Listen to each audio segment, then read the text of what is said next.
In today's video, I'm going to teach you how to insert and adjust the transparency of an image in your document.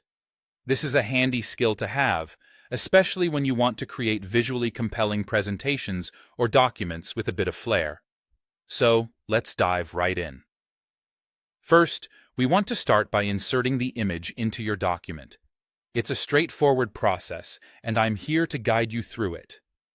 Begin by navigating to the top menu of your document interface. You want to look for the option labeled Insert. Once you click on it, a drop-down menu will appear. From this list, select Image. Now you can choose the source of your image. Whether it's from your computer, a URL, or cloud storage, make sure to choose the source where your image is located. Once you've selected the image, simply click Open, and it will be placed into your document. Now that your image is in the document, the next step is to fine-tune its transparency.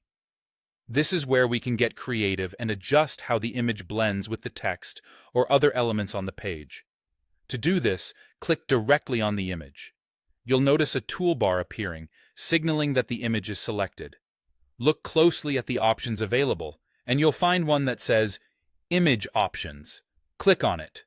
Alternatively, if you don't see that toolbar, you can always right-click on the image to find the Image Options directly. Upon clicking Image Options, a sidebar will appear on the right side of your screen, filled with several settings you can explore. Among these options, focus on the section called Adjustments. Here is where the magic happens. You'll notice a slider for transparency, as well as sliders for brightness and contrast. Since we want to adjust the transparency, go ahead and locate that slider.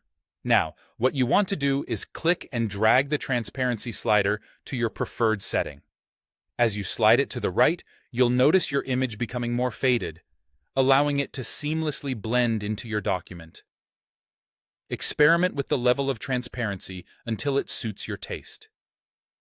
It's a useful feature, especially if you're trying to ensure the text is more legible or if you want the image to merely serve as a background. These customization options are a fantastic way to make your documents more visually appealing and engaging. By tweaking the transparency, brightness, or contrast, you can tailor the appearance of your image to match the exact style you're aiming for. And there you have it. You've successfully inserted an image and adjusted its transparency in your document. Thanks for watching, and I hope you found this tutorial helpful. Keep practicing, and soon this will all become second nature.